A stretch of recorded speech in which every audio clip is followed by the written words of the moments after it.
Hi friends, very good morning. నేను మీ doctor PV Narasimha Rao, dentist, చిగురు వ్యాధి నిపుణుని. ఈరోజు మరొక కొత్త టాపిక్తో మళ్ళీ ముందుకు వచ్చాను.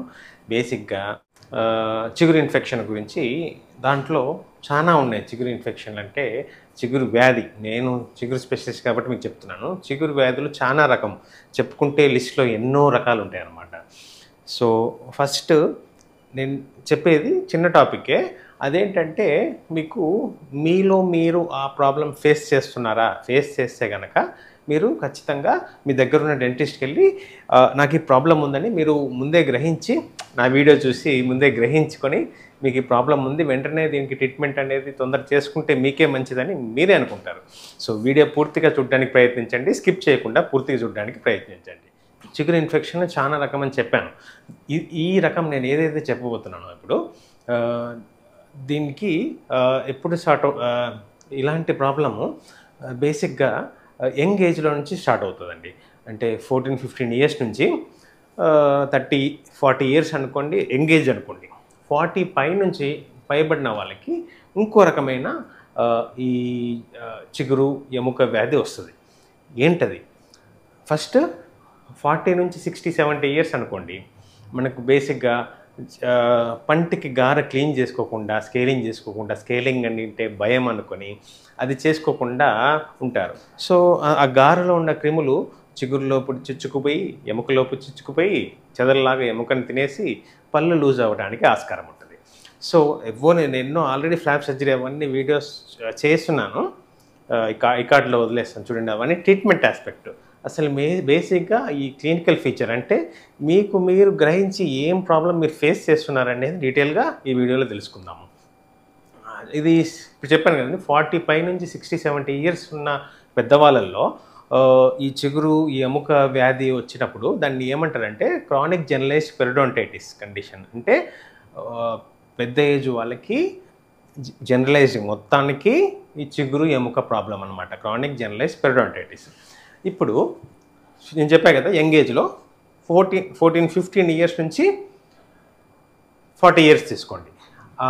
అలాంటి వాళ్ళల్లో ఈ చిగురు ఎముక ఇన్ఫెక్షన్ వచ్చినట్లయితే దాన్ని అగ్రెసివ్ పెరిడోంటైటిస్, అంటే తొందరగా రావడం అన్నమాట. అగ్రెసివ్ పెరిడోంటైటిస్ అంటే ఫాస్ట్గా ఎముకని చిగురుని ఇన్ఫెక్షన్కి తోడ్పడే బ్యాక్టీరియా ఒకటి ఉంటుంది, అది లోకలైజ్డ్ అగ్రెసివ్ పెరిడోంటైటిస్. ఆ అగ్రెసివ్ పెరిడోంటైటిస్లో మళ్ళీ 2 కేటగిరీలు ఉన్నాయి: localized aggressive periodontitis, generalized aggressive periodontitis. Localized aggressive పెరిడోంటైటిస్లో ఈ ఏంది ముందు 4 పళ్ళు ఈ పైన కింద, ఈ దవడ పళ్ళు పైన కింద బాగా ఎఫెక్ట్ అవుతాయి. ఇప్పుడు నేను చెప్పబోయేది ఓన్లీ జస్ట్ లోకలైజ్డ్ అగ్రెసివ్ పెరిడోంటైటిస్. చెప్పుకుంటే చాలా ఉంటుంది కాబట్టి ఈ వీడియోలో ఒకటి లోకలైజ్డ్ అగ్రెసివ్ పెరిడోంటైటిస్, క్లినికల్ ఫీచర్స్, ఎక్స్రేలో ఏమేమి కనపడుతుంది, మీరు ఏ ట్రీట్మెంట్ ఆస్పెక్ట్ చేసుకోవాలనేది వివరంగా ఈ వీడియోలో చెప్తాను. స్కిప్ చేయకుండా పూర్తిగా చూడడానికి ప్రయత్నించండి. మీలో మీ ఫ్రెండ్స్లో, మీ ఫ్యామిలీలో ఇలాంటి ప్రాబ్లం ఉంటే మీరు సజెస్ట్ చేయొచ్చు, గమ్ స్పెషలిస్ట్కి వెళ్ళి చేసుకోండి అని. సో ఫస్ట్ క్లినికల్ ఫీచర్స్ చూద్దాం. బేసిక్గా ఎలాంటి ఇన్ఫ్లమేషన్, చిగురు వాపు ఏముండదు. మీకు వచ్చేలల్లా చిగురు నుంచి వాసన రావడము, లైట్గా రక్తం రావడము, పళ్ళల్లో చిగురులో కూడా గార అనేది చాలా మినిమల్గా తక్కువ ఉంటుంది, ఎక్కువ ఉండదు. అదొక ఫీచరు. పాకెట్స్, డీప్గా పాకెట్స్ ఫామ్ అవుతాయి, ఎముక అరుగుదల ఉంటుంది. మీరు డైరెక్ట్గా చూసినప్పుడు ఫ్రంట్ 2 పళ్ళు ఉన్నాయి కదా, అవి ఇలా మైగ్రేట్ అవుతాయి అన్నమాట. ఇలా మైగ్రేట్ కావడం వల్ల మధ్యలో స్పేస్ క్రియేట్ అవుతాయి. పైన 2 పెద్ద పళ్ళ మధ్యలో స్పేస్ క్రియేట్ అవ్వడం మీరు గమనిస్తారు. అలాగే డీప్ పాకెట్స్ ఉండడం గమనిస్తారు. ఈ ఇన్సిజర్స్, ఈ దవడ పళ్ళల్లో చీమ్ ఫామ్ కావడం, చిగురు వాపు రావడము లైట్గా, ఇవన్నీ మీరు గ్రాడ్యువల్గా అనుభవిస్తారంటే ఉన్న వాళ్ళు అనుభవిస్తారు, లేని వాళ్ళకి ప్రాబ్లం లేదు. రెగ్యులర్గా 6 మంత్స్కి క్లీన్ చేసుకుంటూ ఉంటారు కదా గార, వాళ్ళకి ఇలాంటి ప్రాబ్లం ఉండవు. గార క్లీన్ చేయకుండా క్లీనింగే నేను పోన్రా బాబు మొర్రో అనుకుంటే వాళ్ళకి ఇవి రాకపోవచ్చు కొందరికి. సో క్లినికల్ ఫీచర్స్ ఇవన్నమాట. ఏంటి? మైగ్రేట్ అవుతుంది, మొబిలిటీ ఉంటాయి, ఈ ముందు 4 పళ్ళు దవడ పళ్ళు కదలం ఉంటాయి, యాప్సెస్ ఫామ్ అవుతాయి, అంటే చీమ్ ఫామ్ అవుతాయి దవడ పళ్ళల్లో, ఈ ముందు పళ్ళల్లో. ఇంకా పాకెట్స్ ఫామ్ అవుతాయి అన్నమాట. ఇంకా డల్ అండ్ రేడియేటింగ్ పెయిన్ అనమాట, కొంచెం డల్గా రేడియేట్ అవుతున్నట్టుగా పైకి కిందికి, చెవుకి తల వరకు చిగురంతా అన్ఈజీగా, డల్గా, పెయిన్ సాగుతున్నట్టుగా ఉంటుంది. తినలేకపోతారు, పడుకున్న నిద్ర సరిగ్గా పట్టదు, నొప్పి వస్తూ ఉంటుంది చిగుల్లో. సో ఇలాంటివన్నీ ఈ క్లినికల్ ఫీచర్స్ అనమాట దీనికి. అలాగే ఎక్స్రేలో మీకు ఎలాంటివి కనిపిస్తాయంటే నేను డయాగ్రామ్ రూపంలో చెప్పాను, అది చూద్దాం.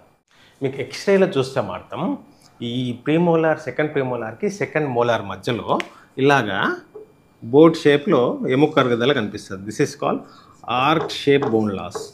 ఆర్క్ షేప్ బోన్ లాస్ మీకు ఎక్స్రేలో కనిపిస్తుంది. ఇలా నిలువుగా ఉండాల్సిన ఎముక ఇలాగా చెదలు తినేసి క్రిములు తినేసి ఇంతవరకు తీసుకొస్తాయి అన్నమాట. సో ఇంకేమవుతాయి, పళ్ళు కదలికలు జరుగుతాయి, దవడ పళ్ళు, ఈ ముందు పళ్ళు. సో ఇలా హారిజాంటల్గా ఉండే ఎముక ఇలా వర్టికల్ బోన్ లాస్ కూడా జరుగుతాయి పెద్ద పళ్ళ మధ్యలో, దవడ పళ్ళ మధ్యలో. దాన్ని వర్టికల్ బోన్ లాస్ అంటారు, వర్టికల్ బోన్ లాస్. సో ఇలాంటి ఫీచర్ మీరు గమనిస్తే ఎక్స్రేలో ఏది ఈ ఫ్రంట్ భాగాన, దవడ భాగాన ఇలాంటివి మీరు గమనిస్తే ఎక్స్రేలో మాత్రం ఖచ్చితంగా ఇది అగ్రెసివ్ లోకలైజ్డ్ పెరిడోంటైటిస్ అని భావించవచ్చు. క్లినికల్ ఫీచర్ చెప్పాను, ఎక్స్రేలో కనిపించేవి చెప్పాను. ఇప్పుడు మనం ట్రీట్మెంట్ ఆస్పెక్ట్కి వెళ్తే లోకలైజ్డ్ అగ్రెసివ్ పెరిడోంటైటిస్లో ట్రీట్మెంట్ గురించి నేను మీకు వివరిస్తాను. బేసిక్గా మీరు prevention is better than cure అన్నట్టుగా ముందే ఇవన్నీ ఏం ప్రివెంట్ చేసుకోవాలి డాక్టర్ అంటే, మీరు రెగ్యులర్గా ఇలాంటి కండిషన్ మీలో ఉంటే కనుక ముందే మీరు 3 monthsకో 4 monthsకో పళ్ళు అనేది క్లీన్ చేసుకుంటూ ఈ చిగురు లోపల నుంచి క్లీన్ చేసుకుంటే క్యూరిటేజ్ అంటారు. కొంచెం మత్తు స్ప్రే ఇచ్చి, ఇంజెక్షన్ కూడా అవసరం లేదు, మత్తు స్ప్రే ఇచ్చి లోపల నుంచి క్లీన్ చేస్తారు, క్యూరిటేజ్ అంటారు. ఒక్కొక్కసారి డీప్ పాకెట్స్ అంటే ఎముక అరుగుదల బాగా ఇట్లా వర్టికల్ బోన్ లాస్ ఉంటే బాగా కొంచెం మత్తి ఇన్ఫిల్ట్రేషన్ ఇచ్చి ఇంజెక్షన్తో అప్పుడు క్లీన్ చేస్తారు. అవి రెగ్యులర్గా చేసుకుంటే మీరు ఫ్లాప్ సర్జరీ దాకా వెళ్ళాల్సిన పని లేదు. సో ఒకవేళ ఇవన్నీ చేసుకోలేదంటే డైరెక్ట్ సర్జరీకి వెళ్తాము అంటే ఫస్ట్ యాంటీబయాటిక్ ప్రొఫిలాక్సిస్ ఇస్తారు మీ గమ్ స్పెషలిస్ట్, చిగురు స్పెషలిస్ట్. ఆలోపే మీకు స్కేలింగ్ చేస్తారు, ఈ చిగురు లోపల నుంచి క్యూరిటేజ్ అనేది చేస్తారు. చేశాక నెక్స్ట్ ఒక 1 week 2 weeks తర్వాత ఈ రెండు ఎందుకు చేయడం అంటే, మీకు ఒకవేళ స్పాంజీగా ఉందనుకోండి, చిగురు రక్తం వస్తుందనుకోండి, ఈ స్కేలింగ్, ఈ క్యూరిటేజ్ వల్ల అవన్నీ రక్తం ఆగడం, స్మెల్ ఆగడం జరుగుతుంది. చిగురు కూడా స్పాంజీ ఉన్న చిగురు గట్టి పడుతుంది అన్నమాట. గట్టి పడాక అప్పుడు సర్జరీ చేయడానికి ఈ పెరిడోంటిస్ట్, గమ్ స్పెషలిస్ట్కి ఈజీగా ఉంటుంది.